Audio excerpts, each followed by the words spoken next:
Having played with Mr. Cogliano up close and personal here, what are the keys to his longevity, do you think, in terms of being able to play in a 584th consecutive game here tonight? Yeah, he's a guy who really takes care of his body. He does all the right things off the ice. You know, he's not really in the gym lifting a lot, but he's doing the proper stretches and gets treatment when he needs it. And I guess puck sense and game sense out there would help as well.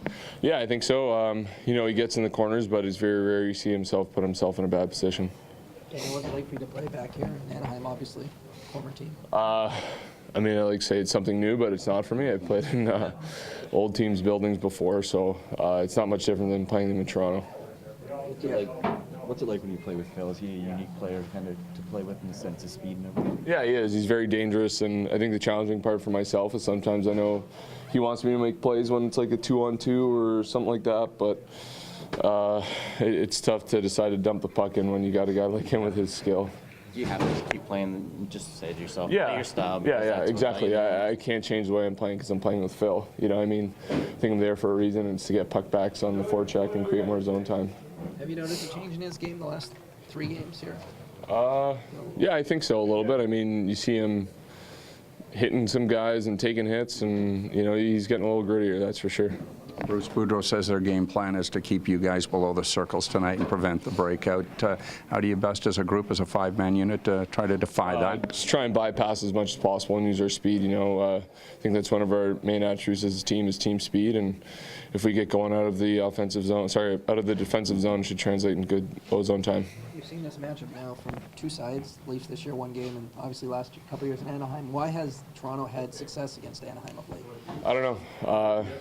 I couldn't figure it out last year why they beat us, and you know, I thought we had a real good team last year, and you guys came in and thumped us, and we did a good job on them this year as well. So I don't know, maybe it's just a matchup that we have team speed against theirs.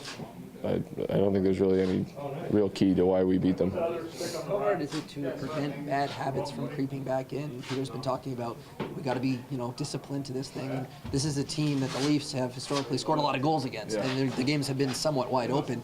How tough is it to keep bad habits from coming back? Well, it's the hardest thing to shake are bad habits, and you know, I think we're slowly doing that, and I think we can't afford to take a step back tonight and going back to kind of a run and gun game. And I think we got to stick with the discipline game that we've been playing.